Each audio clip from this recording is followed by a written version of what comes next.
Pessoal, novamente, boa noite a todas e todos. Nós daremos abertura hoje ao segundo dia do nosso seminário, Seminário Religião Pós-Moderna, a interação ou abordagem das perspectivas psicanalítica e filosófica.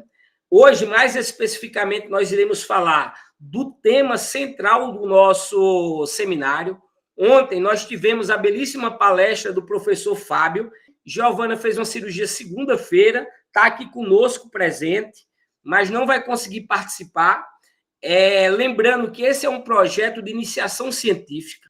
Eu queria muito, desde já, parabenizar a Luna Lara e a Giovana Zumba, porque é um conteúdo muito, mas muito difícil, complicado, complexo, nebuloso para duas adolescentes. Então, eu espero que vocês tenham uma compreensão de que eu vou falar mais do que a Luna, ela vai ter uma participação muito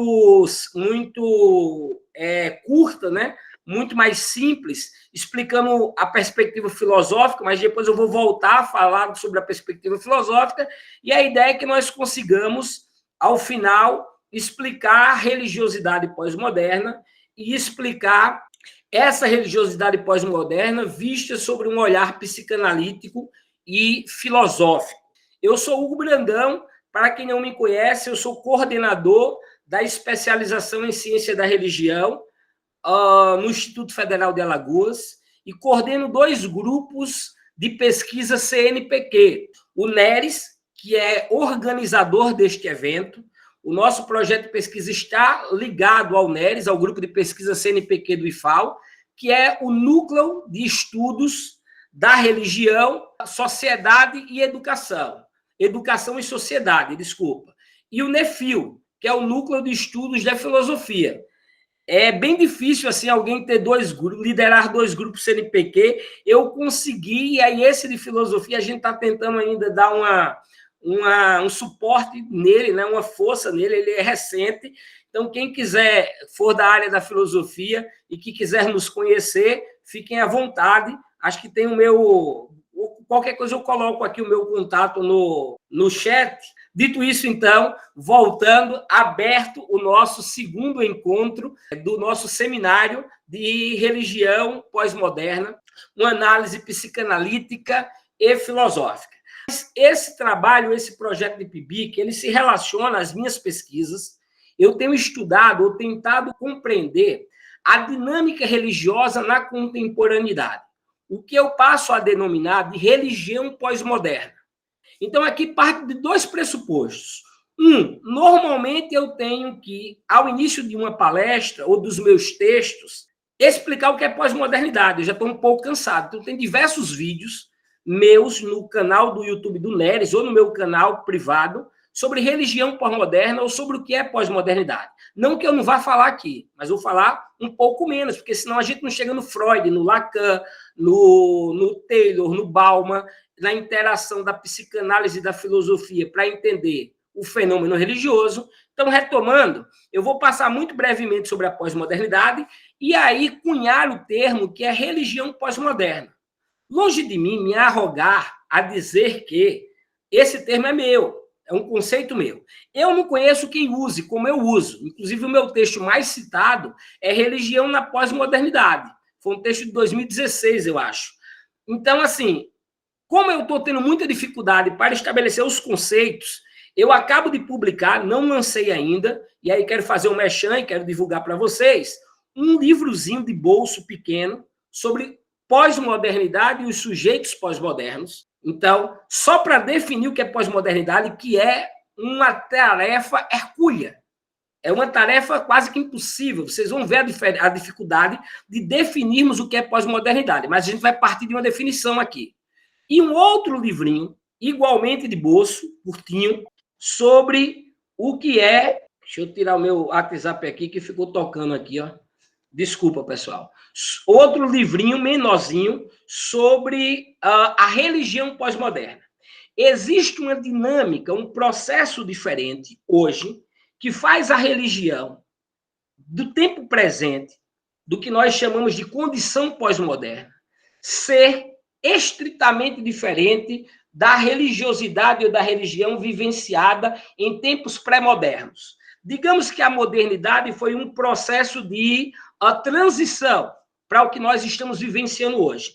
A religião hoje, ela é uma religião com características novas. A própria cultura, a própria condição humana, a psique, a cultura, a economia, a política, tem características distintas das características da modernidade, que nós não temos outro termo que não chamar, na minha visão, de pós-modernidade. Mas não um pós como um pós de ruptura, de fim da modernidade. Isso é importante colocar logo no início dessa fala. O pós de pós-modernidade que nós entendemos é um aprofundamento da modernidade. É a modernidade se radicalizando. É, como Bauman diria, eu estudo muito Zygmunt Bauman, para o meu conceito de pós-modernidade, fundamenta-se nele, o que é uma grande merda, me perdoe a palavra, porque depois o Bauman chega lá na frente e diz assim, não vou usar mais pós-modernidade, eu vou usar modernidade líquida. Aí eu me lasquei, mas aí eu continuo usando o termo pós-moderno a despeito do Bauman. E não sou pós-moderno, não me considero um pós-moderno, muito pelo contrário. Ontem eu falei, daqui a pouco eu vou fazer essa ressalva, eu faço duras críticas à pós-modernidade. Mas retomando, são características tão novas da religião, da religiosidade, da cultura atual, que não dá mais para denominarmos ou caracterizarmos com as características próprias da modernidade. Logo, nós estamos falando de uma nova perspectiva de experiência religiosa, que aí eu discuto bastante, como, por exemplo, a ressignificação de Deus, a morte de Deus. Então, eu vou passar aqui pelo Nietzsche rapidinho para vocês compreenderem de onde surge a minha pesquisa. Então, vejamos, é sobre essa religião, esses novos movimentos religiosos, essa religião personalizada, individualizada, fragmentada, onde cada um escolhe o que quer do fenômeno religioso. Ou, ao contrário, a expansão dos fundamentalistas religiosos, dos fundamentalismos religiosos. Tudo isso eu explico com a relação ou os impactos sofridos pelo que eu denomino de pós-modernidade. Então, tá esses dois conceitos que a gente vai precisar discutir daqui a pouco, que seriam pós-modernidade e religião pós-moderna. Deixa eu só mostrar aqui os nossos slides para a gente começar. Bom, então, retomando. O tema, religião pós-moderna, uma análise filosófica e psicanalítica. Não vou falar muito aqui, porque mais à frente eu vou explicar ambas as análises. É um projeto de PIBIC, eu sou orientador, as duas bolsistas que eu gostaria muito de fazer referência, Luna Lara e Giovana Zumba. Giovana está cursando psicologia agora, e aí sim eu começo com esse cara fantástico, eu tenho ele tatuado aqui, tamanha a importância do Nietzsche para mim, a pós-modernidade e a morte de Deus em Nietzsche, Friedrich Nietzsche. É aí que começam as indagações que nos levam ou levaram a essa pesquisa de compreendermos, por exemplo, que religiosidade é essa? Como é que as pessoas estão vivendo a religião atualmente? Não é mais como era em tempos passados. Eu vou explicar paulatinamente e exemplificando como funciona a religião atual. Mas, de antemão, eu quero dizer que, para nós, a pós-modernidade ela se inicia com o discurso da morte de Deus de Nietzsche. Quando Nietzsche diz Deus está morto, ali, para a filosofia, tem início a modernidade. Ou melhor, desculpa, tem início a pós-modernidade. Isso quem diz não só sou eu, não. Eu levei a maior porrada no doutorado, na banca de doutorado. Como é que você faz uma afirmação dessa? Eu disse, olha, não sou eu, não, é o Vátimo. Vai lá brigar com ele na Itália. Gianni Vátimo faleceu, infelizmente, recentemente. Ele disse que a pós-modernidade começa na filosofia em Nietzsche com a morte de Deus. Por quê? Vamos pensar no pressuposto pós-moderno. A pós-modernidade inicia-se com um cara chamado Lyotard. O Lyotard é um filósofo francês e ele estabeleceu que a pós-modernidade, de forma muito resumida, nada mais é do que a crise dos mega-relatos, das metanarrativas, das verdades dogmatizadas. Então, digamos que a pós-modernidade é a ruptura, segundo Lyotard, é a ruptura, isso ele falou lá em 1979, no livro dele Pós-Modernidade, né? É a ruptura com a modernidade. A modernidade chegou ao seu fim e agora nós temos a pós-modernidade. E o que define ela é a descrença nas grandes verdades universais, nos grandes relatos. Ora bolas, quem foi o primeiro a questionar a verdade universal que sustentou o mundo ocidental durante toda a pré-modernidade? Deus. Deus é o fundamento teológico que doutou de significado, que sustentou a vida, a realidade da Europa Ocidental, ou melhor, do mundo ocidental. Então, o mundo ocidental tem como sustentação um ser metafísico, uma variante teológica que é Deus. Deus significou toda a relação de poder, por exemplo. Olha, do amanhecer ao pôr do sol, de acordar a dormir, os indivíduos pré-modernos viviam a realidade a partir de Deus. Não tinha problema com identidade, por exemplo, que na idade pós-moderna, falaremos daqui a pouco, nós temos uma crise de identidade. Ninguém sabe mais o que se identifica. Quem é você? Você consegue me responder quem é você? Porque era muito fácil na pré-modernidade. Todo mundo sabia o gênero, sabia a classe social, a religião, o país. Hoje, quem somos? O que nos identifica? Tem um livro do Stuart Hall, que é fenomenal. Ele é um jamaicano, mas vive na Grã-Bretanha, que ele trata sobre identidade ou subjetividades. Para o Stuart Hall, nós não podemos falar mais em identidade no singular ou em subjetividade no singular, e sim subjetividades, identidades. Todos nós que estamos aqui temos diversas identidades, subjetividades, e isso ocorre ou inicia lá com Nietzsche. O que o Nietzsche fez não foi matar Deus, porque ele nem pode ter essa força.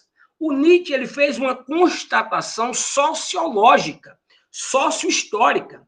Ele basicamente olhou para a população moderna e disse: eita, estamos passando a explicar a realidade a partir da ciência e da tecnologia. Com o avanço da ciência e da tecnologia, as pessoas passaram a não mais acreditar as suas realidades a partir desse fundamento teológico chamado de Deus, que dotava de sentido tudo. O Nietzsche não está falando para as massas, o Nietzsche está falando para a intelectualidade de sua época. E é para esses, sobretudo os religiosos, que ele diz: vocês assassinaram Deus. Então, o que ele fez só foi constatar. E ele criou uma metáfora, porque usa-se muito a metáfora da morte de Deus. Eu normalmente pego o texto aqui para ler, mas vai ficar muito tempo para ler, para acusar o Nietzsche de ateísmo, ou para fazer discurso ateísta e militante, que ateísta ele era, mas para fazer discurso ateísta e militante. Olha, o Nietzsche está longe de ser um ateísta militante, muito pelo contrário. Ele só constatou o que a sociedade já estava fazendo. Então, a gente está aí na modernidade, e na modernidade, com o advento da ciência e da tecnologia, as pessoas deixam de acreditar, ou melhor, de responder às suas realidades, cada vez menos usando Deus e cada vez mais usando a ciência e a tecnologia. Por isso, Nietzsche diz: olha, Deus morreu, e a religião vai acabar. E é daí que começam as nossas questões. Como a morte de Deus impactou a religiosidade atual, impactou o sujeito atual, os indivíduos, a psique, porque trouxe impactos. Não acha que a gente acaba com Deus do nada e vai ficar tudo normal? Porque Deus, repito, dota de sentido todo o poder. A gente vai ver o Lebrun daqui a pouco, psicanalista francês, que vai falar da perda da autoridade paterna. Ora, vamos da Idade Média para cá. Idade Média é poder da igreja. A igreja tem poder sustentado em Deus. Vamos para a Idade Moderna. Isso é uma perspectiva didática, viu, da história. Idade Moderna, estados absolutistas. O rei governa com o poder de Deus. Aí passamos para o capitalismo. Baixa Max Weber, lê a análise do capitalismo que Max Weber faz, que vai entender que Deus também dá sustentação ao poder da burguesia. no capitalismo da Idade Contemporânea. Então, veja, Deus ou a religião sempre serviu também para a manutenção de poder. Mas não é disso que eu quero falar, não é dessa crítica à religião que eu quero dizer. Muito pelo contrário, eu só quero mostrar que a religião sempre sustentou o mundo ocidental. Não a religião, Deus, esse ser metafísico, esse ser, esse fundamento último, ele agora vai ser colocado em xeque. Deus vai ser destituído de poder. Pouco a pouco, Deus vai se deteriorando. Isso no mundo moderno. Então, aí, segundo o Wagner, está iniciando a pós-modernidade. Se não compreenderam, guarda a pergunta aí para o final, porque essa parte é muito interessante. Bom, então entramos na pós-modernidade. Deus morreu, ficou o quê? Deus morreu, o fundamento último, a verdade última, a verdade absoluta foi questionada, foi colocada em xeque. A verdade que sustentou o mundo ocidental. Então, Lyotard estava certo. A pós-modernidade é a ruptura, é a negação das verdades universais, das verdades absolutas. Isso inicia na filosofia com quem? Com Nietzsche, quando questiona Deus, quando ele diz que Deus está morto, que nós matamos Deus. Então, vejamos, a pós-modernidade é um período caracterizado pela fragmentação, das grandes narrativas, pelo questionamento das instituições tradicionais, pela emergência de novas formas de subjetividade. Aí ficou um erro, era para ser subjetividades, e religiosidade, e pela valorização do individualismo.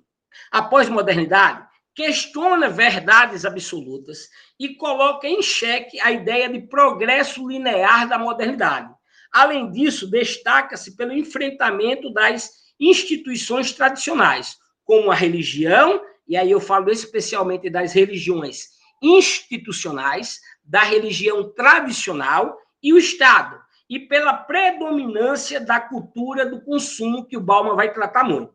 Olha, só aqui a gente tem um arremate sobre a pós-modernidade.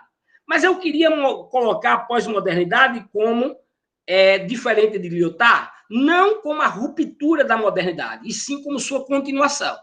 O Bauman dizia, ou disse, que a pós-modernidade é como se fosse a modernidade se psicanalizando, ela refletindo sobre si mesma, refletindo sobre os seus erros e os seus acertos. Então, percebam, na nossa defesa de pós-modernidade, nós vivemos ainda dentro de um mundo moderno e pós-moderno, vivemos um período de transição.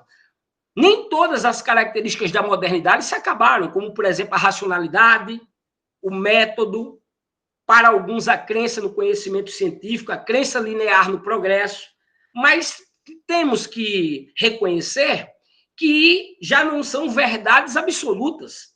Quando Freud, por exemplo, vem, a gente vai falar dele daqui a pouco, e traz o inconsciente, descobre o inconsciente, ele coloca em xeque o poder da razão de ter capacidade de fazer as escolhas de bem e mal, certo e errado, justo e injusto.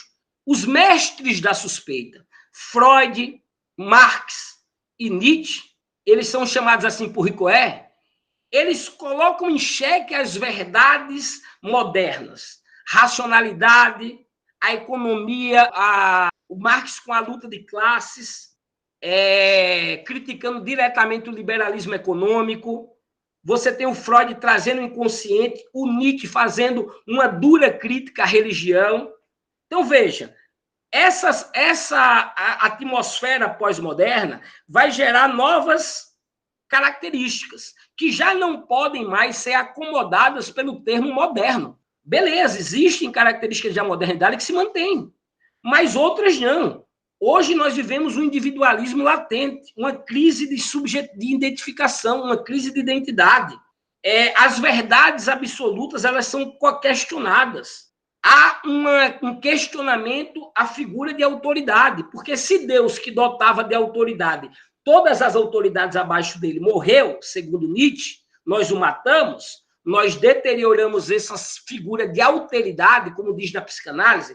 O que é figura de alteridade? Olha, aqui eu estou falando, vocês estão calados, eu sou a alteridade aqui, infelizmente. Essa questão de professor, aluno, palestrante e tal. A figura de alteridade é que me dá o limite, que me coloca o não, que está além. Deus era essa figura de autoridade que foi se esvaindo. Então, quem é que fica no poder? O Estado que tinha o poder legitimado por Deus vai decair, o próprio pai que tinha o poder organizado e mediado por Deus vai perder o poder, as famílias, a religião, enfim. Algumas dessas características são características da pós-modernidade, essa fragmentação dos sujeitos. Então, a pós-modernidade, ela nega as grandes verdades e ela tem, eu diria que, duas características básicas. Segundo Bauman, a incerteza latente e o forte individualismo. Isso vai marcar muito o que nós vamos chamar de religião pós-moderna. Nós vivemos em um mundo de incertezas, justamente porque nós temos essa crise de identidade, não temos ponto fixo de identificação. E um individualismo muito exacerbado, levando-nos a práticas hedonistas, a buscar o prazer a todo custo, o que daqui a pouco nós veremos que nós chamaremos de gozo pleno, psicanaliticamente falando. Beleza? Dito isto, vamos para a religião pós-moderna. Aí aqui eu vou tentar definir um pouco o que é a religião pós-moderna, para, enfim, nós passarmos para a análise psicanalítica e filosófica. Eu peço desculpas se estiver demorando um pouquinho, mas é para ficar mais bem explicado. Espero que os que estiverem aqui estejam conseguindo captar as informações, caso contrário, podem ficar à vontade para perguntar. O que é, então, a tal da religião pós-moderna? Logo, é uma religião adaptada, personalizada ou impactada pelas características da pós-modernidade. Então, ela é caracterizada pela subjetividade, é uma religião subjetiva, personalizada pelo sujeito, extremamente individualizada. E aqui eu poderia falar da Revelegê, ela tem um livro chamado O Peregrino e o Convertido. Tanto o peregrino, essa subjetividade da religiosidade pós-moderna, esses indivíduos que saem bricolando, eu falei ontem, buscando várias experiências religiosas para aplacar o vazio existencial, para dar significado às suas vidas. E algumas dessas práticas são práticas hedonistas, só busca de prazer. Eles só querem o que querem de cada religiosidade. É uma religiosidade ou uma religião sem autenticidade. Isso pode ser de várias religiões. Ele pega elementos do candomblé, pega elementos do catolicismo, pega elementos do espiritismo ou dos evangélicos e sai personalizando a religião dele. Ou o próprio Deus. Deus fica personalizado. Ele é ressignificado, eu defendo isso muito dos meus livros. Mas e o convertido? Até esse, os fundamentalistas religiosos, vocês devem conhecer, ou alguns de vocês aqui. Ah, professor, eu não sou desse de ficar procurando várias religiões, não. Eu sou evangélico da Igreja Batista e pronto, ou da Assembleia de Deus, eu sou católico. Até isso foi por escolha própria, não foi mais como no passado, herdado de família, passado de geração. Você nascia católico, hoje você nascia em família católica, mas em dado momento, segundo a Revelegê, você teve que fazer uma escolha pessoal e individualizada, que é quase uma conversão nova. Você é convertido de novo ao próprio credo religioso. Ou sai da religião da família e vai para outro credo religioso. Os jovens que buscam o budismo, aí por causa do yoga e tal, aí entram no budismo de forma mais fundamentalista ou mais fervorosa. Por quê? Porque diante da crise de identidade, é normal, diante dessas incertezas e individualismo, é comum que as pessoas, para se livrar dessa dor da falta de identidade, de significado, do sentimento de ausência e falta, corram para a tradição e corram para, então, as religiões tradicionais, que têm explicação plausível para as nossas realidades. Uma explicação que funcionou durante muito tempo. Então, uma parcela dos sujeitos pós-modernos vão viver experiências religiosas de todas as formas, muitas hedonistas, buscando prazer pleno, plenitude, o gozo pleno, mas não só, viu? Abre parênteses. Há um grupo, e aí esse grupo é muito importante, é a religião pós-moderna, que são os novos movimentos religiosos que encontram na pós-modernidade capacidade para ser quem são, para se expandirem, se mostrarem, se reconhecerem. Isso é possível com a religião pós-moderna. Então, retomando ao texto, a religião pós-moderna é caracterizada pela subjetividade, desinstitucionalização e sincretismo. Desinstitucionalização é Deus sim, igreja não. O Luckmann chama isso de religião invisível. Não é que as pessoas deixaram de ser religiosas como nós imaginávamos, muito pelo contrário. As pessoas continuam muito religiosas, só que não mais atreladas às religiões tradicionais ou à religião institucional. Então, eu rezo a minha Ave Maria, o meu Pai Nosso, mas não vou à Igreja Católica, não vou para a missa, para dar o exemplo da Igreja Católica, que é majoritária, mas eu posso dar outros exemplos aqui. Então, há uma separação da instituição. A religião tradicional institucionalizada vai perdendo força na pós-modernidade. E o sincretismo é essa prática de mistura de várias religiões. Então, as pessoas personalizando a sua religião, como o Revelegê diz, um à la carte, o que eu quero e o que eu não quero, vão usando o sincretismo, vão pegando de várias religiões, onde a experiência religiosa se torna individualizada e flexível, afastando-se das grandes narrativas e estruturas tradicionais, começando lá com Nietzsche, quando ele diz Deus morreu, por exemplo. Em vez de dogmas fixos, há uma ressignificação de Deus e do sagrado. Permita-me um parênteses. Eu não vou me atrever a falar sobre a ressignificação de Deus, porque aí eu tomaria muito tempo de vocês. Mas isso é a minha tese central da minha pesquisa de doutorado. Deus foi ressignificado. O Nietzsche diz, Deus morreu. Eu tenho ele tatuado, mas discordo dele. Eu mostro que Nietzsche, Freud, Marx, eles erraram. A religião não acabou e nem vai acabar. E Deus não morreu, segundo Nietzsche. Deus está vivo, mas ressignificado.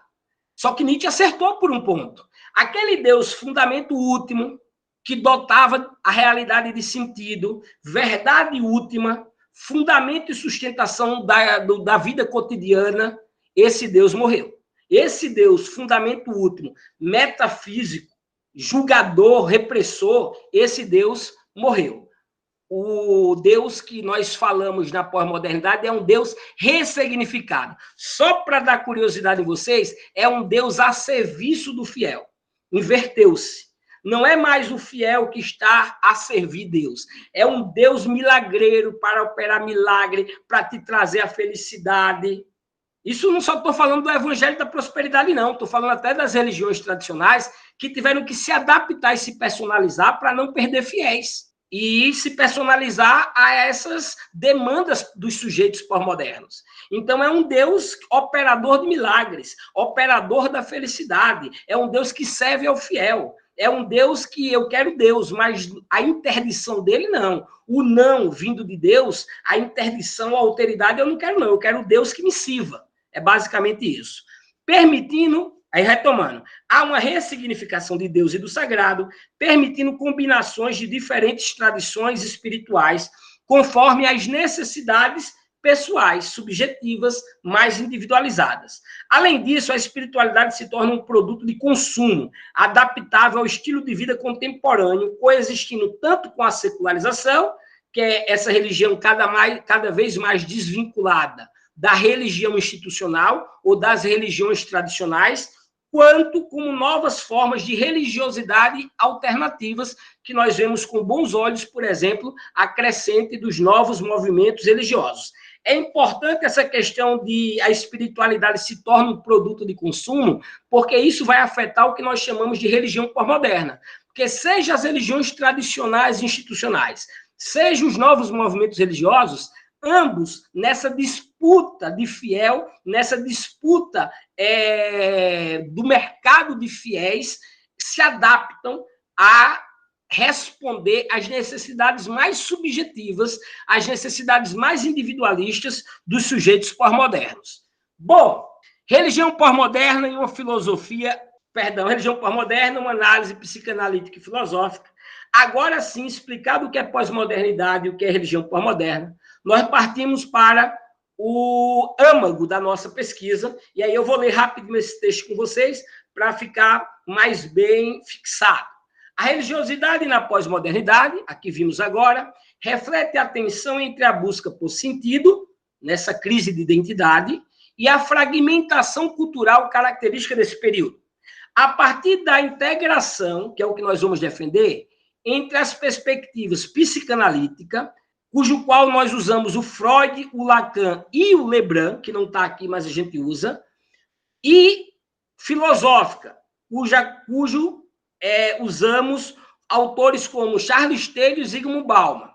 Compreende-se que, embora as instituições religiosas tradicionais estejam em declínio, as religiões institucionalizadas, a necessidade humana pelo transcendente persiste. As pessoas continuam à busca do sagrado, em vivenciar experiência com o transcendente, com Deus ou deuses, ou a energia cósmica, ou o que queiram chamar. Essa necessidade pela religião persiste. Tem um livro muito fininho, Persistência dos Deuses, de Eduardo Cruz, um teólogo. Ele é fantástico para você entender por que a religião persiste nos dias atuais, mesmo sob ataques.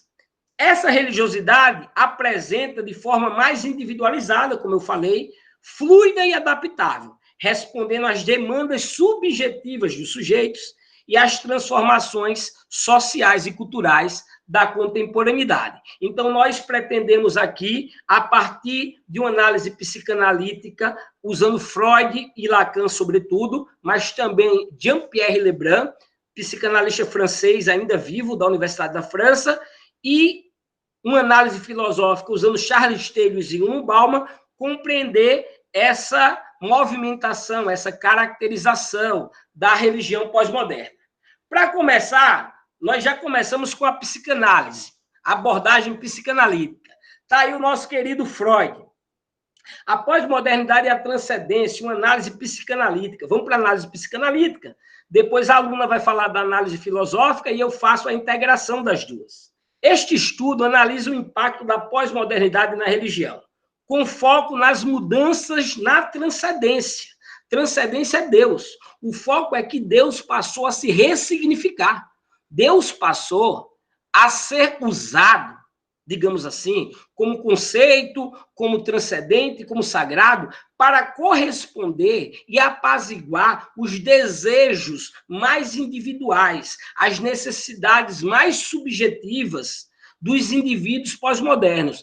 Boa parte delas, necessidades hedonistas, necessidades de prazer pleno, de plenitude, do que nós chamamos de gozo pleno. Mas vamos lá. A partir de uma abordagem psicanalítica, baseada especialmente em Freud, Sigmund Freud, Jacques Lacan, Jean-Pierre Lebrun, nós vamos tentar desvendar isso. Então, na perspectiva psicanalítica, Freud e Lacan explicam a religião como resposta ao vazio existencial e como estrutura simbólica que organiza o desejo. Olha, eu falei ontem e exorto aqui. Para o Freud, a religião é uma neurose coletiva, mas ele não para por aí. O Freud trabalha muito sobre religião, por exemplo, em Totem e o Tabu. E o que dá para consensuar entre o Freud e o Lacan, ele reinterpreta Freud. Acho que é o segundo grande nome da psicanálise. Inclusive o Lebrun, que nós veremos daqui a pouco, ele é um lacaniano. Então, o que dá para admitir entre os dois é que eles explicam, eles compreendem a religião como uma resposta ao vazio existencial, estrutura simbólica que organiza o desejo. O desejo aqui, essa pulsão na psicanálise, é o que Lacan falaria da ausência, do sentimento de falta. Nós estamos a todo momento nessa sensação de falta. E isso foi importante para nos perpetuarmos enquanto espécie, isso é importante para eu estar aqui agora à noite dando palestra, sem ganhar nada mais, e estou de férias. Estou de férias. Mas a gente sempre quer mais. Não sei o que responde à sua necessidade, o que preenche, ou você imagina que preenche esse seu vazio. Mas esse vazio existencial, ele é comum, normal. Ele é próprio da nossa natureza humana, digamos assim. Desde o momento de castração da nossa mãe, aí quando eu falo castração aqui, é usando um pouco do complexo de Édipo, do Freud, quando o bebê nasce, ele tem uma sensação de onipotência.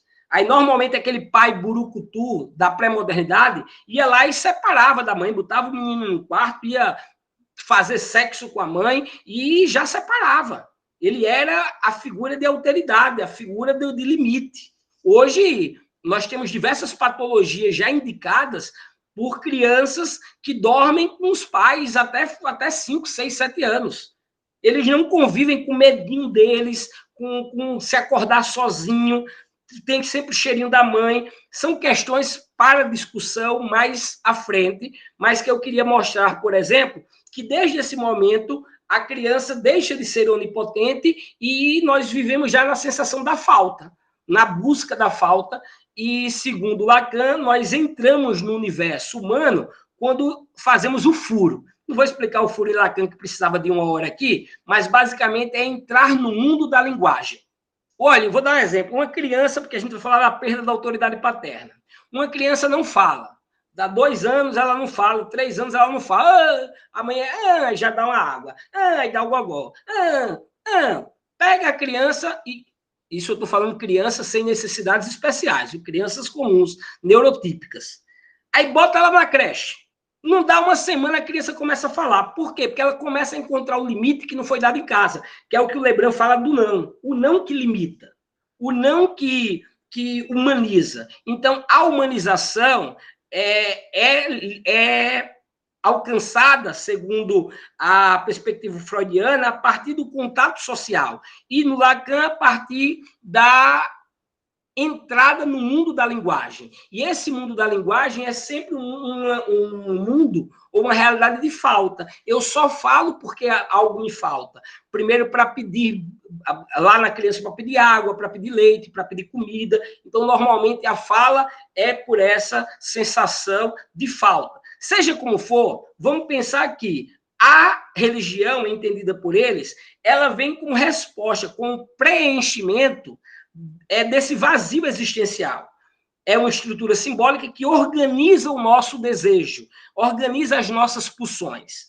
A crise de transcendência na pós-modernidade enfraquece interditos e fortalece práticas religiosas individualizadas. Então, o que é que a psicanálise percebe?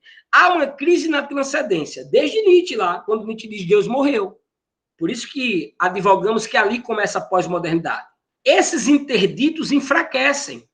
As práticas religiosas, anteriormente, no pré-moderno, regiam a vida dos indivíduos. A vida dos indivíduos era coordenada, organizada, moralmente, culturalmente, politicamente, pelas instituições religiosas ou pela religião, ou, sobretudo, pela noção desse fundamento último metafísico que nós chamamos de Deus.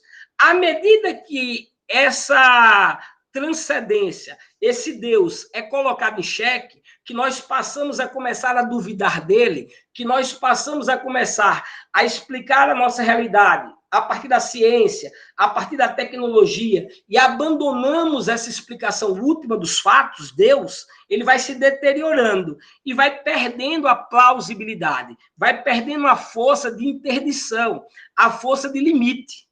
Porque Deus, percebamos, é o último estágio do limite moral dos indivíduos. Tanto que o Freud diz que sem Deus ou sem religião não tinha civilização, porque a civilização, o mundo civilizatório é propriamente repressivo. Não há civilização ou humanização sem repressão. Acabem com essa ideia de que não tem repressão. Desde pequeno a gente é reprimido. Quer comer mais do que deveria, quer comer um biscoito antes do almoço ou não, tem a repressão. E a religião funcionava nesse sentido como repressão, como interdito para a sociedade da época. Com o enfraquecimento de Deus, com o enfraquecimento da transcendência, o que se ganha força são práticas religiosas cada vez mais individualizadas e personalizadas, como nós já falamos. Rapidinho, 3 pontos que eu queria tocar de Freud acerca da religião. Eu vou lê-los mais rapidamente, tentar explicar pouco por conta do tempo. Novamente eu peço desculpa, mas vamos lá. Freud e a religião. Primeiro, a religião como uma ilusão e neurose coletiva, isso eu já falei. Para o Freud, a religião é uma grande neurose, é uma grande loucura coletiva.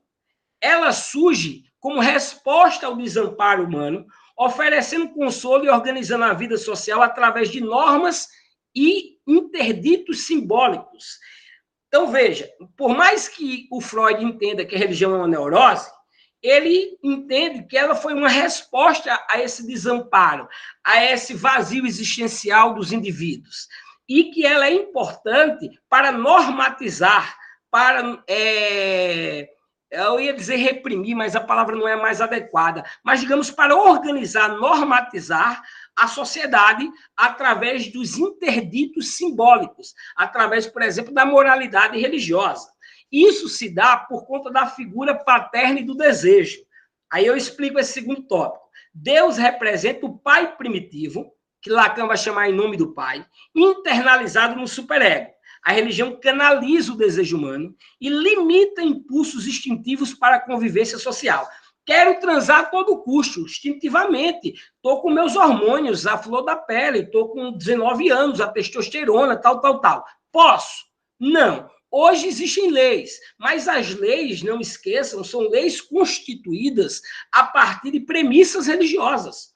O que, primeiramente, limita o impulso do instinto e nos coloca numa condição de humanização civilizatória é a religião, que canaliza esse desejo humano. Mas o importante desse pai primitivo, assim, contando muito brevemente, para Freud a religião nasce quando os filhos matam o pai para dispor da mãe, que o pai é a repressão, e aí fica, quando mata o pai ou quando matamos Deus, por exemplo, ficamos o quê? Num vazio extremo. Nesse vazio, nesse sentimento de ressentimento e culpa, passam a cultuar esse pai. E aí transforma esse pai no sagrado. Isso de forma muito resumida.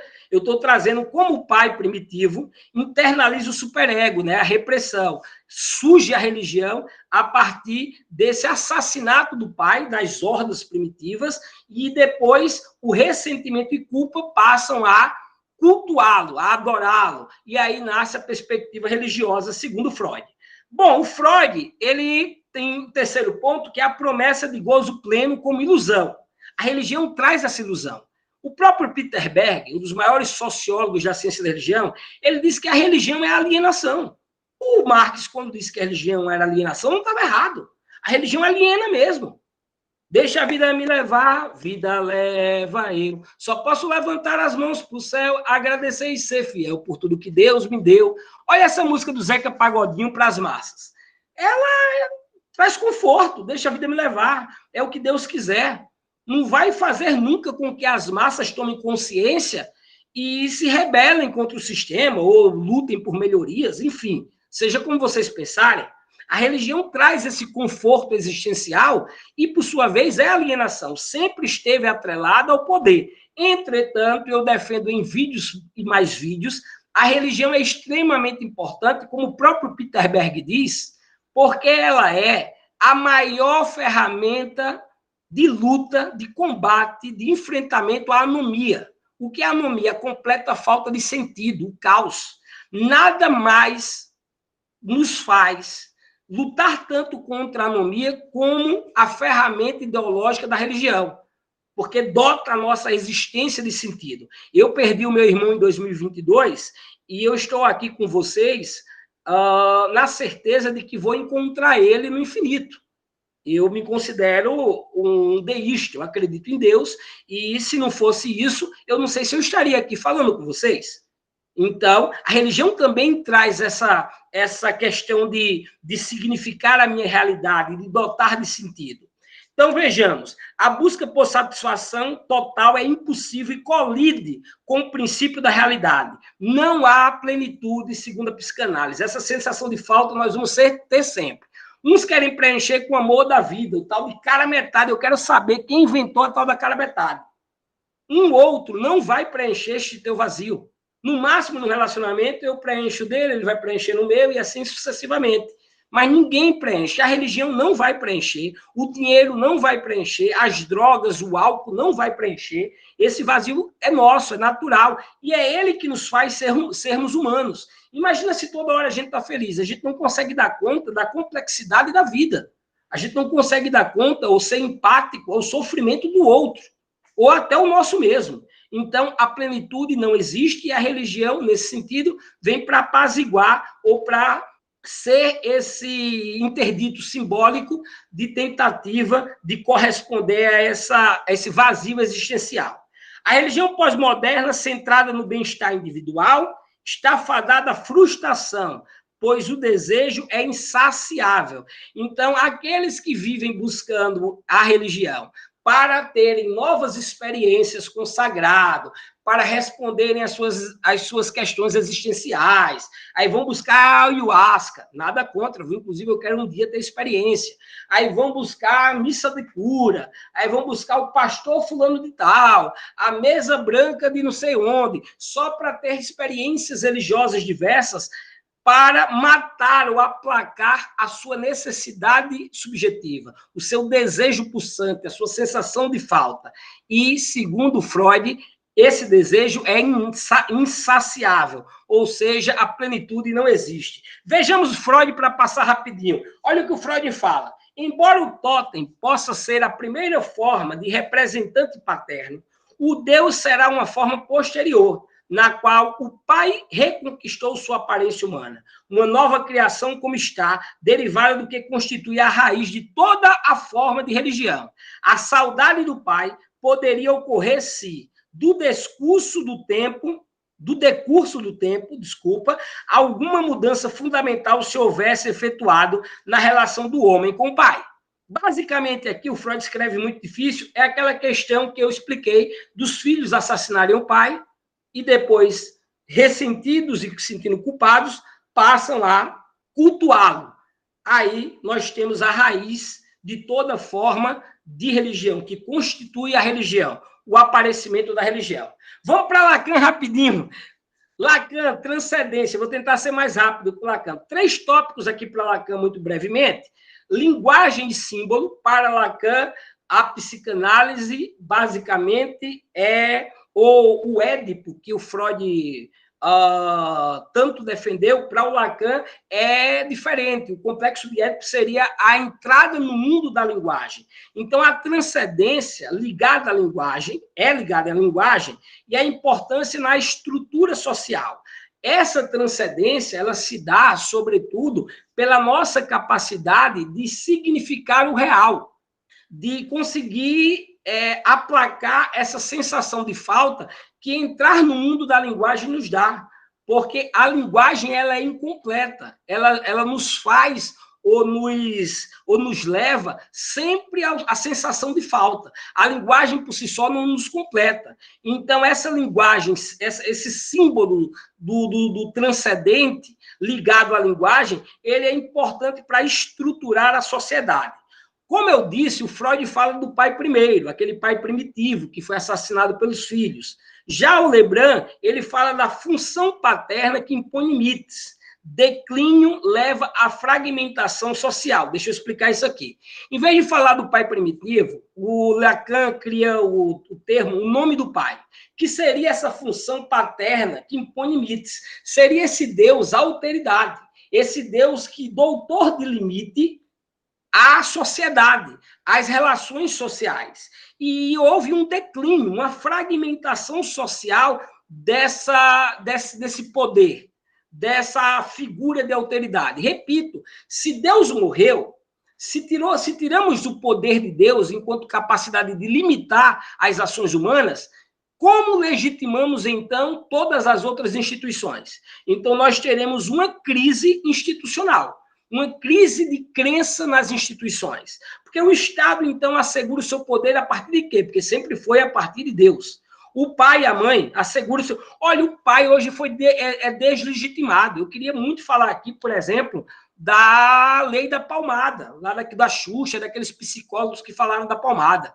Não estou dizendo aqui que tem que responder violência com violência, mas cabe debate. Precisava discutir com os pedagogos, com pais, com a sociedade, enfim. O pai, ele não tem mais legitimação de dar um grito no filho, ou de dar um carão, ou de dar uma... Porque a própria sociedade, se estiver no shopping, vai olhar para ele com uma cara diferente, enquanto o menino se esberra lá e etc. Então, o pai perdeu a legitimação por conta de Deus. Então, a função paterna de Deus, esse nome do pai, estabelecia limites, ou poder de limitar para diversas outras estruturas institucionais, como o Estado, a própria escola, a família. Vejam na escola, a quantidade de notícias de professores que são agredidos por alunos é enorme. Por quê? Porque houve uma deteriorização, um declínio, uma fragmentação desse ser transcendente, dessa figura que impunha limites, que é Deus. Terceiro ponto, organização psíquica. A perda da função paterna, então, uma vez que Deus perde a plausibilidade, né, que passa a ser colocado em xeque, passa a ser questionado, há uma perda da função paterna, o que gera uma instabilidade social. Por quê? Porque nessa instabilidade social, o indivíduo ele passa a não conviver com o não, com o limite. Criamos, então, adultos infantilizados, que não reconhecem limites, porque não tiveram acesso ao não. O não é o que limita, o não é o que humaniza.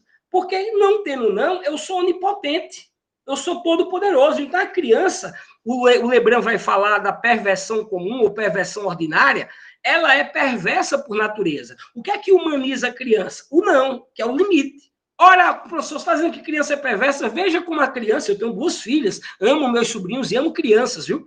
Não estou falando mal de crianças, não, mas olha como ele sabe chorar, fazer a falinha mansa quando quer alguma coisa. É uma perversãozinha que ele chama de perversão ordinária, uma perversão comum, que só é contida com o não. O não vai humanizando. Sem o não, nós temos, então, seres ou indivíduos hedonistas, indivíduos que só querem o prazer a todo custo, querem o gozo pleno, querem a plenitude. Isso vai reverberar na religião, não só na sociedade como um todo, mas na religião. No primeiro não que eu levar, no primeiro limite, o obstáculo que eu tiver na frente, eu quero tirar a vida da pessoa como se fosse normal, por exemplo. Dá um exemplo aqui daquele caso da Cristófone, não sei se fala bem assim, digamos que foi super mimada, dando um exemplo hipotético, viu?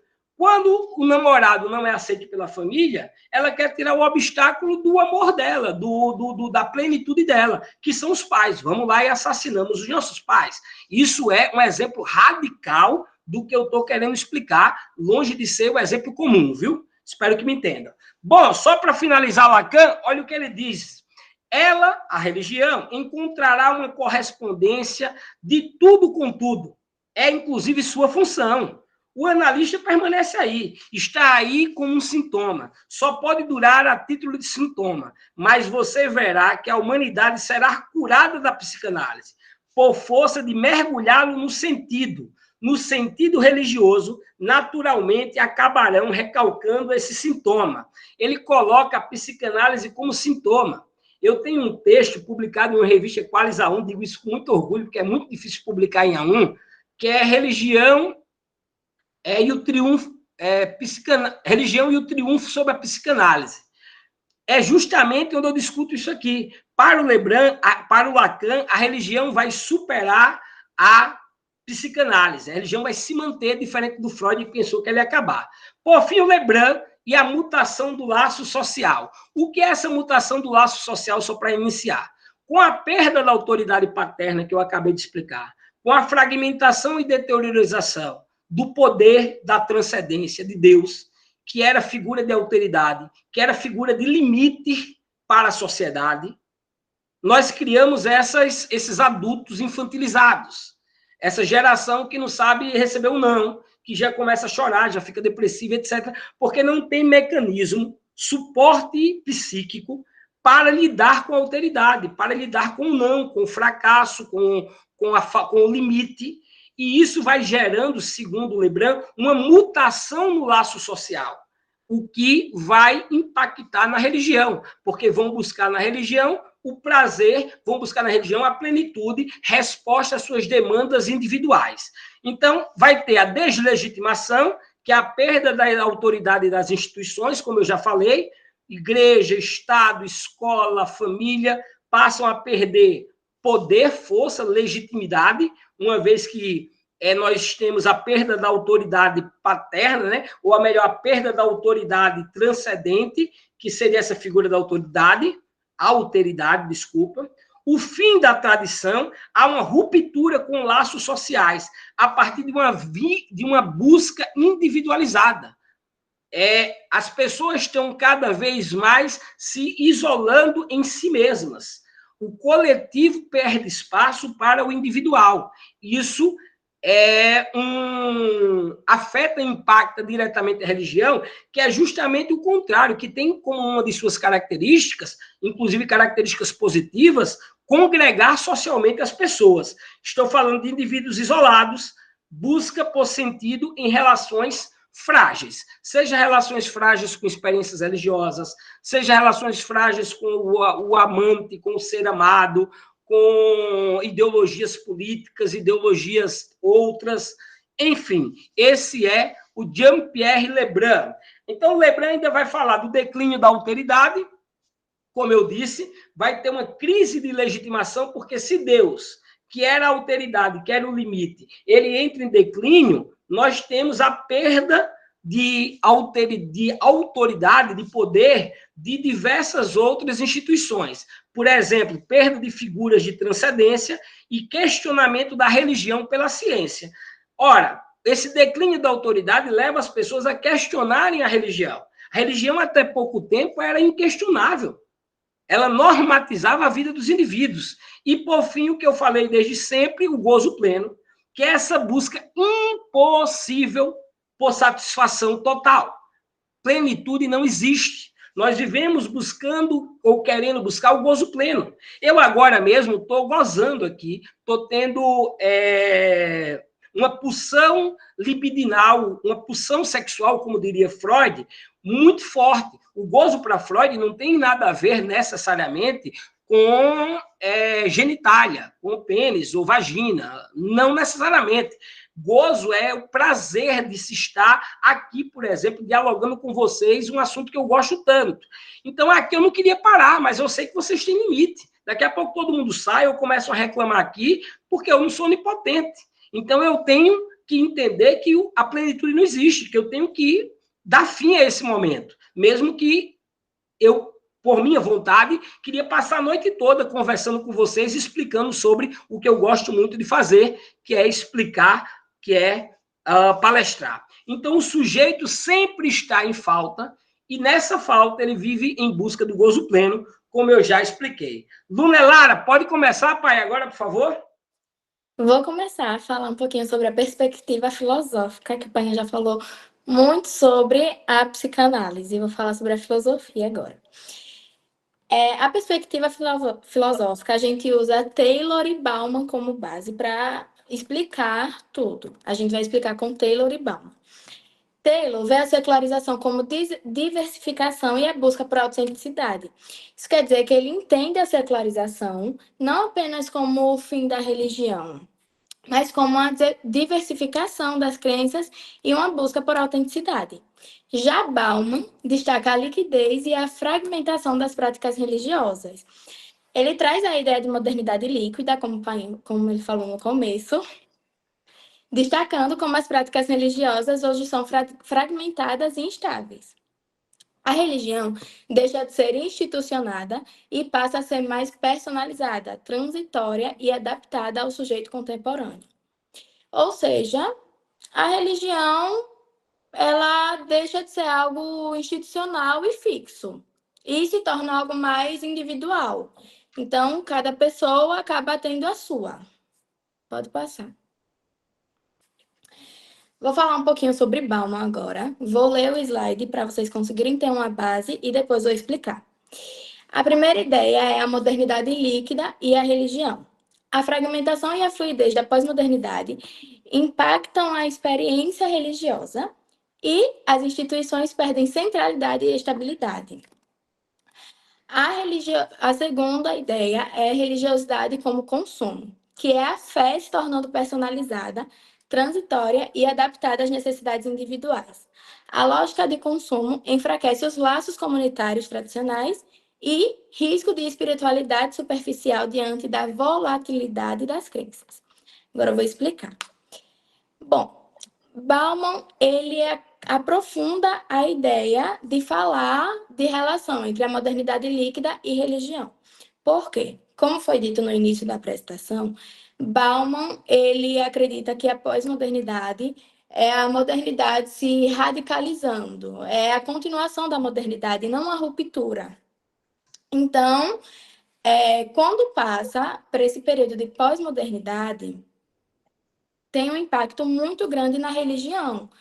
A religião, que antes, na modernidade, era a base de tudo, antes a gente respondia tudo com base em Deus, Deus era a resposta para tudo, a gente começa a ter, a evoluir, o mundo começa a evoluir mais na tecnologia, e aí acaba que a ciência domina, pode-se dizer. E por isso tem um impacto muito grande na religião e na fé.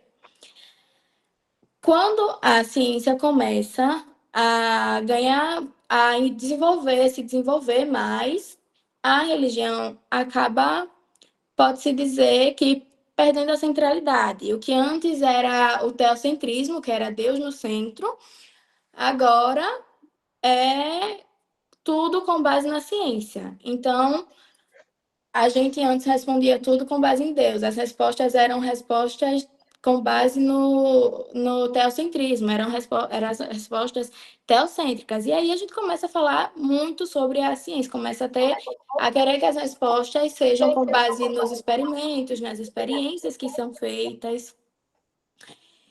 E com isso, acaba sendo, quando a gente responde as coisas com base na ciência e não em Deus, acaba criando uma fé personalizada, um Deus personalizado. Por quê? Porque Deus começa a ser somente, ele começa a servir somente se atender às necessidades dos fiéis. Ou seja, Deus só me serve se ele atender a algo que eu quero, a uma necessidade que eu quero. Ela corre muito risco de se tornar algo superficial, porque as pessoas só querem ela se atender às necessidades. Então, ela acaba se tornando algo, correndo o risco, né, de se tornar algo superficial, das pessoas não serem tão assim com Deus como era antes. Pode passar. Luna, deixa eu te ajudar um pouco aqui rapidinho. Pessoal, só duas coisas. Percebam que o Telho, ele fala da secularização. Eu não sei por qual motivo, mas a gente perdeu aqui as três formas de secularização do Telho. Isso aqui é mais à frente. Ah, certo. Então a Luna vai falar ainda, mas só rapidinho. Para o Telho, nós vivemos numa sociedade secular. Ele tem um livro chamado Era Secular. O que é a secularização? Digamos, a separação da religião, o afastamento da religião. Só que ele diz que isso não impediu a religião de ter um vigor de expansão, um fenômeno de reavivamento. Eu não gosto de usar muito a palavra reavivamento, que parece que em algum momento a religião parou e depois voltou com tudo. O que ele diz é que a religião agora ela já não é mais institucionalizada. A secularização, ok, o mundo está secularizado. Você vai escutar uma rádio, por exemplo, aí está escutando a rádio, pensa que não, toca uma música gospel no pagode, aí depois é o sagrado e o profano muito hibridizado, misturado. A secularização está posta, mas isso não impede ou não impediu que as pessoas vivenciem as suas religiosidades. Eu, por exemplo, repito, tem um texto, falei ontem, os sem religião. Os sem religião crescem vertiginosamente nos últimos censos do IBGE. E eu dialogo que eles são resultados do mundo pós-moderno. É o que o Telho fala. O mundo secular, esse sem religião, não é que não acredita em Deus, porque pela primeira vez no censo anterior foi colocado sem religião, que só era agnóstico e ateu. Aí, quando colocaram sem religião, topou de gente botando sem religião. Não é o ateu que não acredita em Deus, ou o agnóstico que, digamos, está ali em cima do muro. É o cara que acredita em alguma coisa. Reza um Pai Nosso, uma Ave Maria, ou sei lá, pula as ondinhas, acredita em Yansan, tal, mas não vai ao terreiro, não vai ao culto, não vai à missa, não se identifica. Então, nós temos um mundo secular, uma religião ativa. E aí o Freud, o Bauman, nessa tal de modernidade líquida, tudo para o Bauman perdeu a solidez. Tudo é líquido. Tudo virou agora flexível. O amor é líquido, é flexível. Olha, as relações são flexíveis, são líquidas.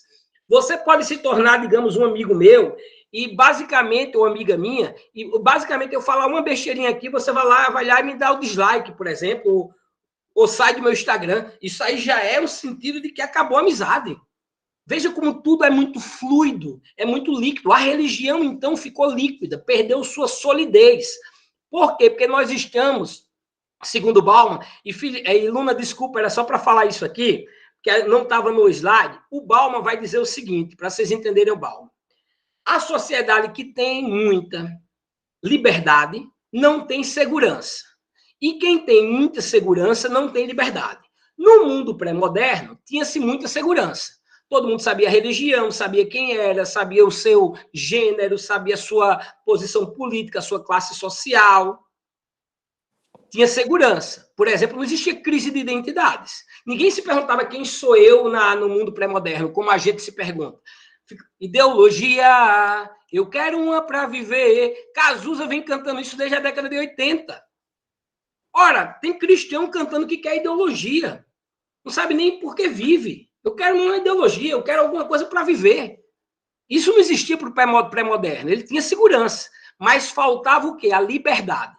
Hoje, no mundo pós-moderno, Bauman vai dizer que nós temos liberdade em excesso, e aí ele não está dizendo aqui que tem que voltar para o que era antes, mas nos falta, então, segurança.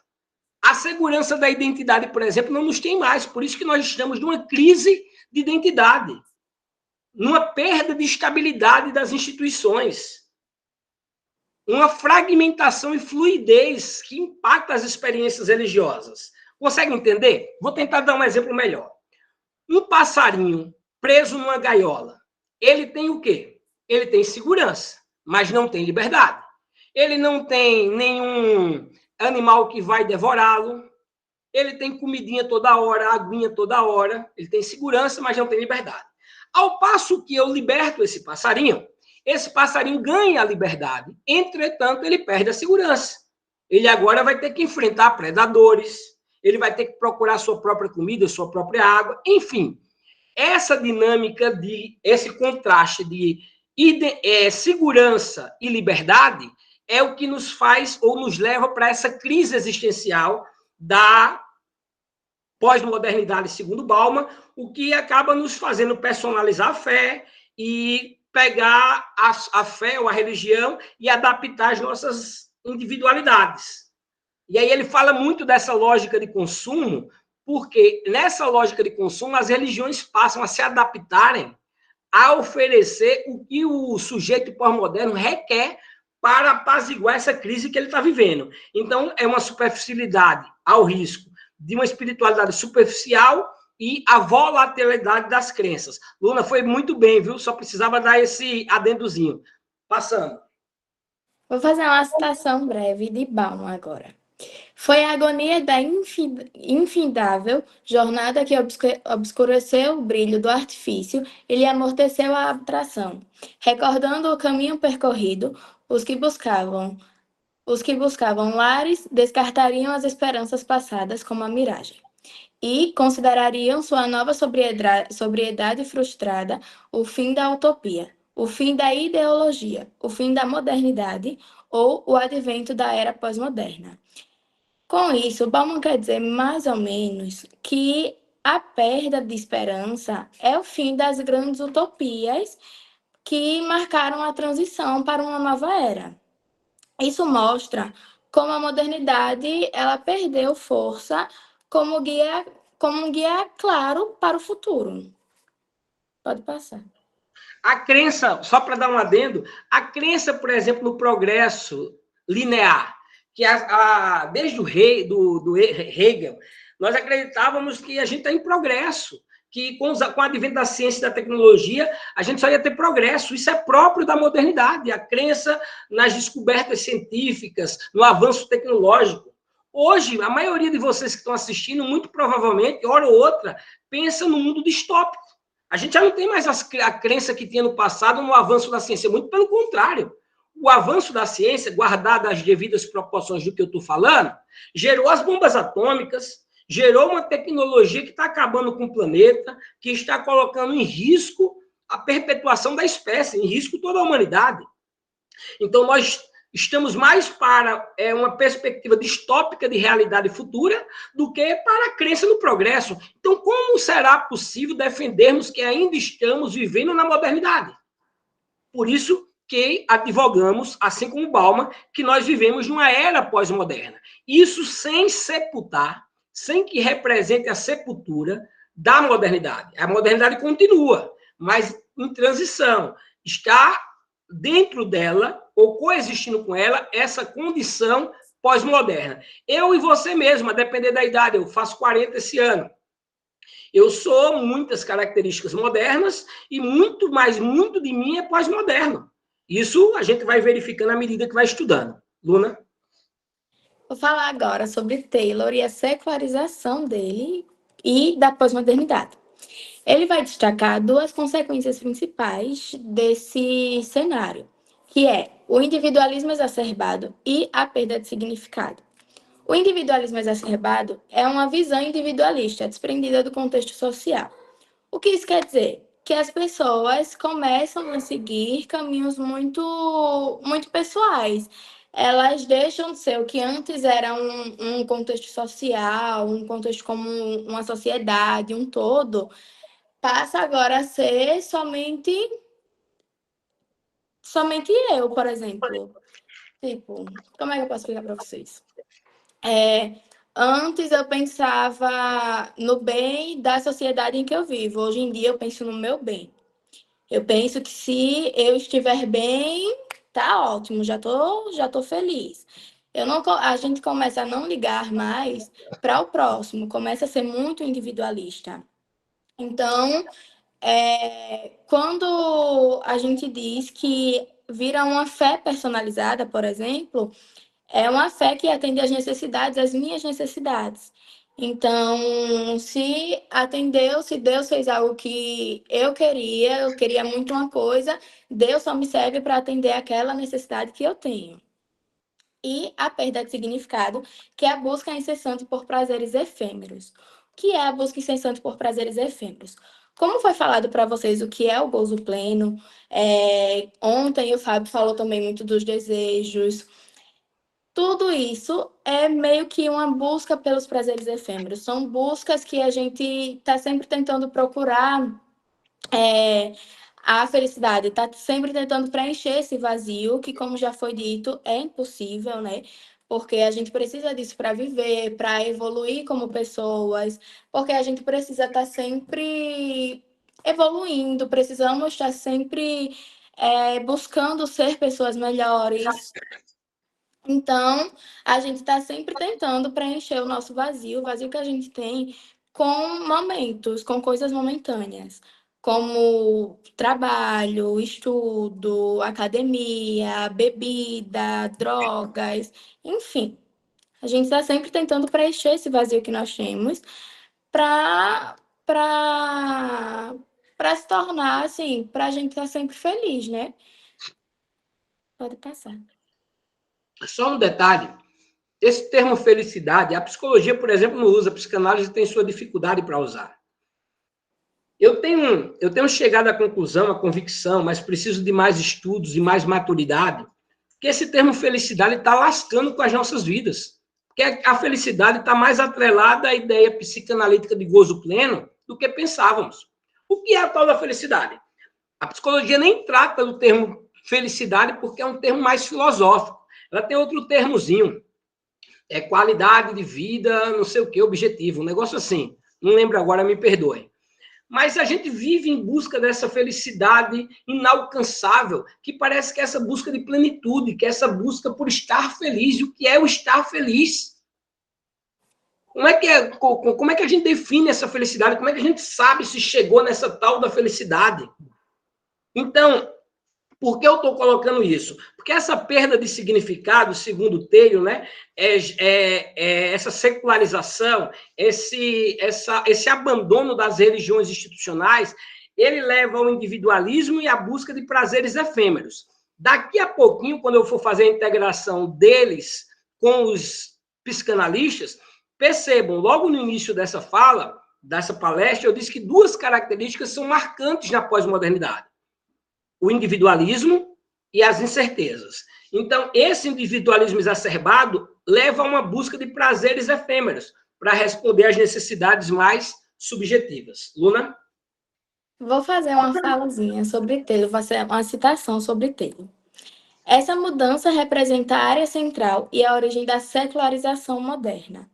No terceiro sentido, em que tenho empregado este termo, ou seja, das novas condições nas quais crenças e descrenças coexistem de forma conturbada e geralmente entram em conflito uma com a outra na sociedade contemporânea.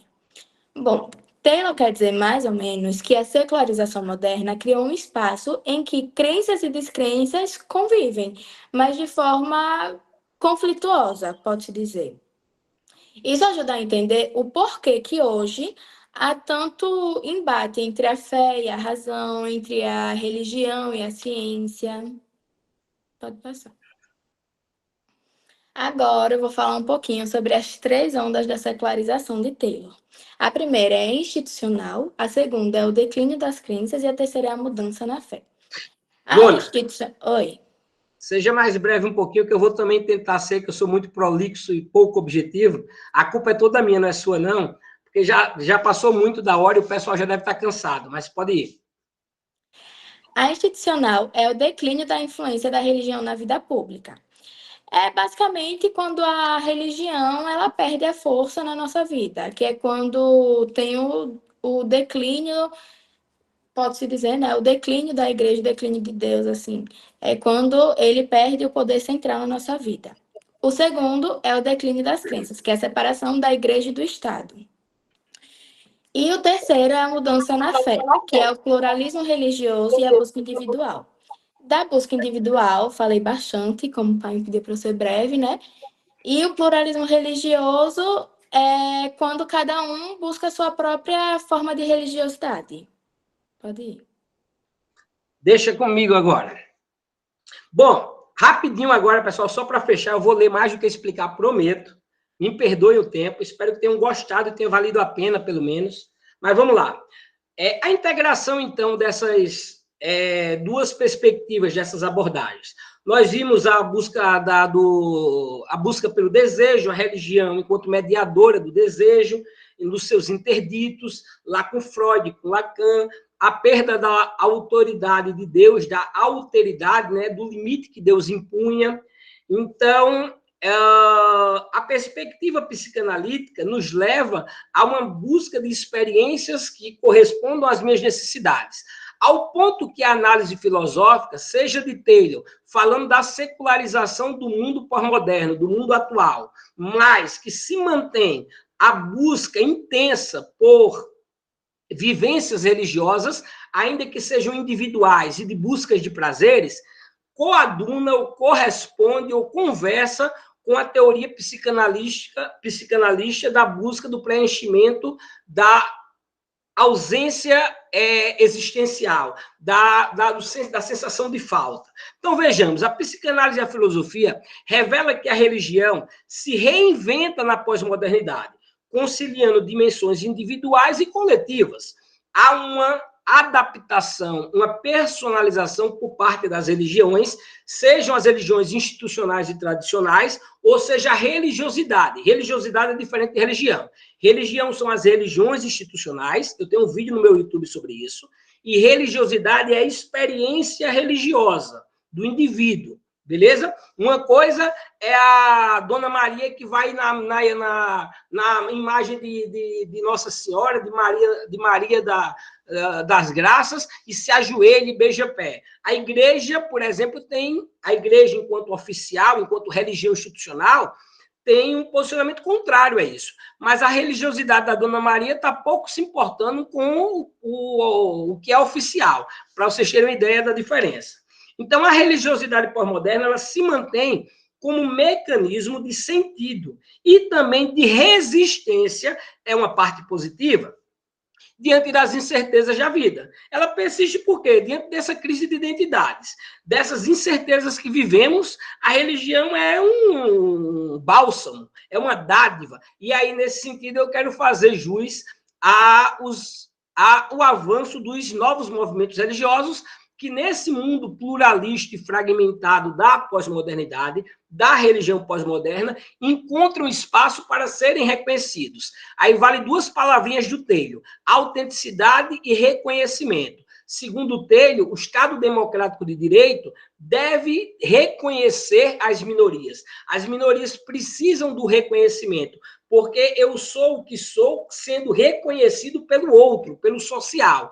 Então, esses novos movimentos religiosos, embora em alguns casos são práticas de buscas hedonistas, de buscas de gozo pleno, de prazeres a todo custo, mas eu confio que em uma grande maioria, minha pesquisa ainda não dá para apontar isso, são movimentos reais, são movimentos religiosos legítimos e autênticos. Então, complementaridade das abordagens.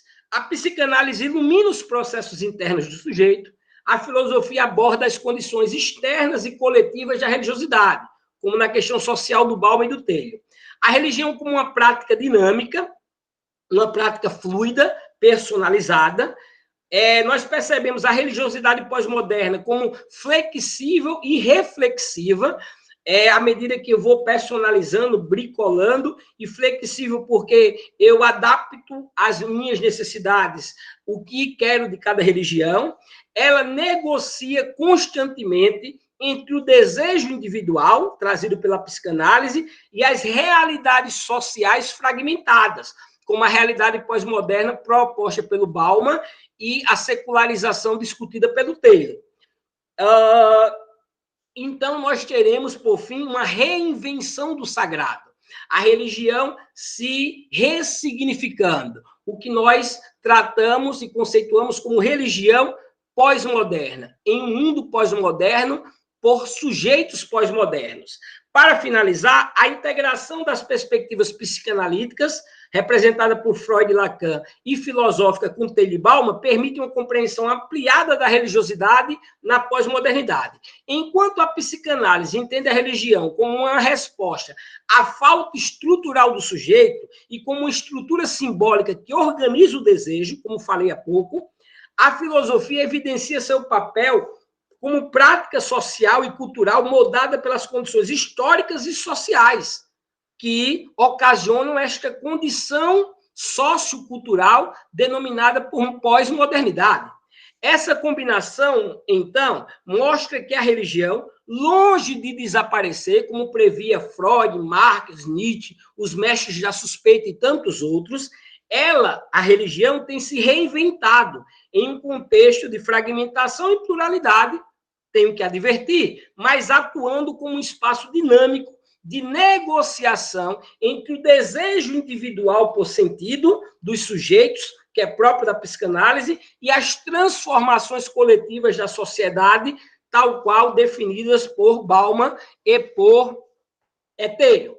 Os resultados, então, dessa nossa pesquisa indicam que, enquanto Freud e Lacan enfatizam a persistência do desejo como motor do vínculo religioso, essa mediação do religioso com o desejo, Taylor e Bauman revelam como a secularização e a fluidez da modernidade transformam as formas tradicionais de religiosidades em práticas mais individualizadas e pluralistas.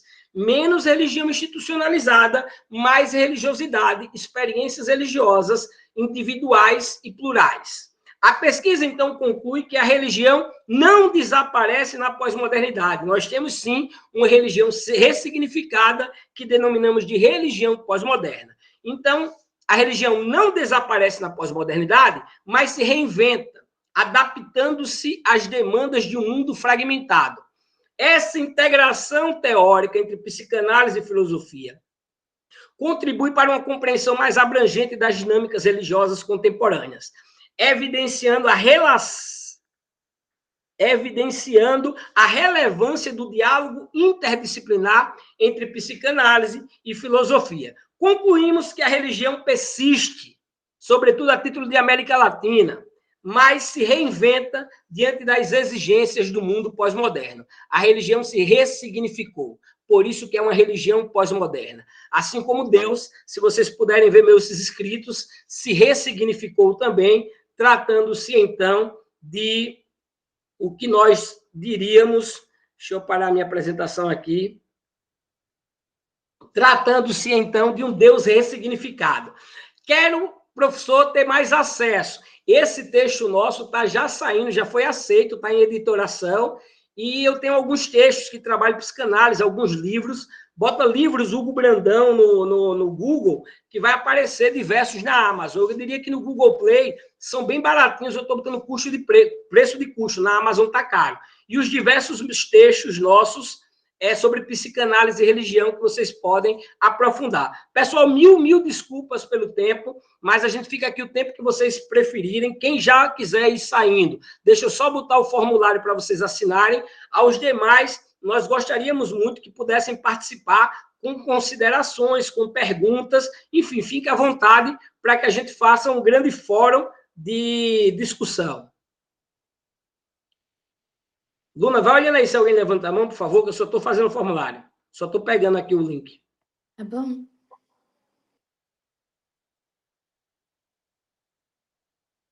Eu não vi se tem inscrito ainda, vou ver se tem.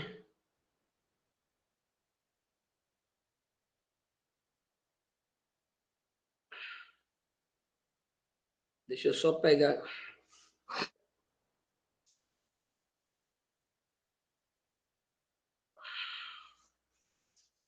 Tem algum inscrito, pai, no chat? No chat tem alguma...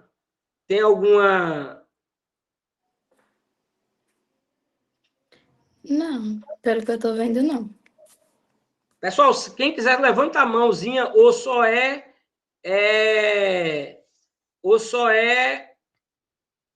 abrir o microfone, pode ficar à vontade para fazer a consideração que julgar necessário. Pode criticar, inclusive.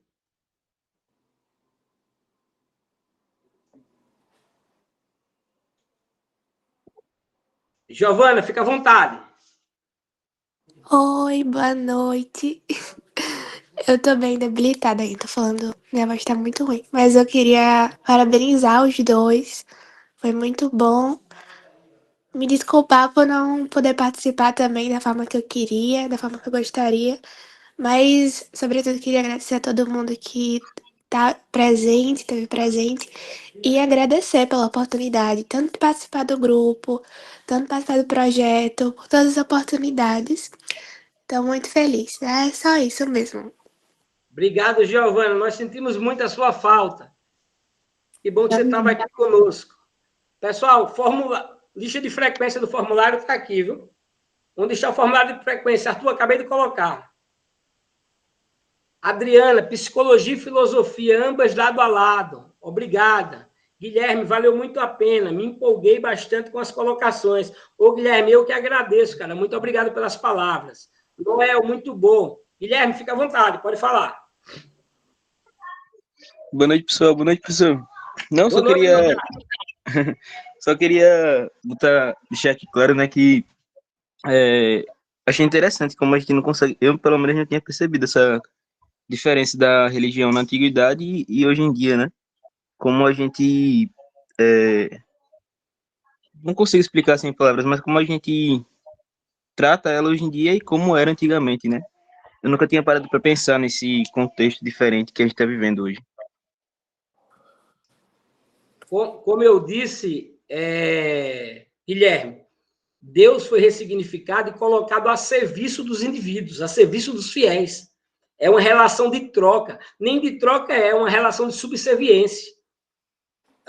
Mas isso fica mais bem exemplificado ou notório quando a gente aprofunda para exemplos específicos de práticas religiosas, que eu tento não entrar aqui para não gerar polêmica com religião A ou religião B, até porque a gente sabe da complexidade e cabe-nos, como cientistas da religião, respeitar todos os credos religiosos, todas as expressões religiosas, e não aqui ser detentor da verdade. Adriana, está ótimos slides, senhor Hugo. Muito obrigado, Adriana. Obrigado pela fala. Lucas, normal foi a fala. Bom, acho que não tem mais ninguém que falou. Alguém quer? Camille. Arthur, obrigado. Camille, discussão muito boa, a metodologia que foi usada foi maravilhosa. Parabéns para todos os envolvidos. Camille, muitíssimo obrigado. Fico feliz com a sua fala. Bom, vamos para as considerações finais. Luna, suas considerações finais rapidinho, só uma fala breve para a gente fechar o dia de hoje. Eu adorei participar do projeto, adoro falar sobre. Acho muito interessante falar sobre esse assunto e muito bom aprender também. E só agradecer a oportunidade por participar do projeto, por ter dado a palestra hoje. E é isso. Dizer para a Giovana também que ela falou naquela hora que fez realmente muita falta hoje. Muita diferença de apresentar um trabalho sem ela. E só isso mesmo. Giovana, dedicamos a você a apresentação de hoje, o segundo dia do nosso seminário. Eu queria agradecer a todos e todas pela presença, por ter nos ouvido, né? Ter ouvido esse xarope que estou. Valeu, Adriana. Espero que tenham gostado, espero que de alguma forma tenha ajudado vocês essa interação entre psicanálise e filosofia para a compreensão da religiosidade nos dias atuais, que nós denominamos por religião pós-moderna. Espero que nos acompanhe nas redes sociais do NERES. Lembrando que o certificado eu vou enviar por e-mail assim que confirmar as listas de frequência. Demora geralmente 1 semana ou 2 para mandar o certificado por e-mail. O certificado chega no e-mail que vocês cadastraram no ato de inscrição. Beleza? Então, novamente, Luna, maravilhoso ter palestrado junto contigo. Foi uma honra, um privilégio para mim. Giovana, dedico a você e nossa saudação ao doutor Flávio e doutor Fábio. Já está no YouTube a palestra de ontem do Fábio. Então, quem quiser ter acesso, pode ir no YouTube do NERES. Pessoal, uma boa noite a todos e todas. Dou por encerrado o nosso seminário em religião pós-moderna, perspectivas psicanalítica e filosófica. Espero que tenham gostado.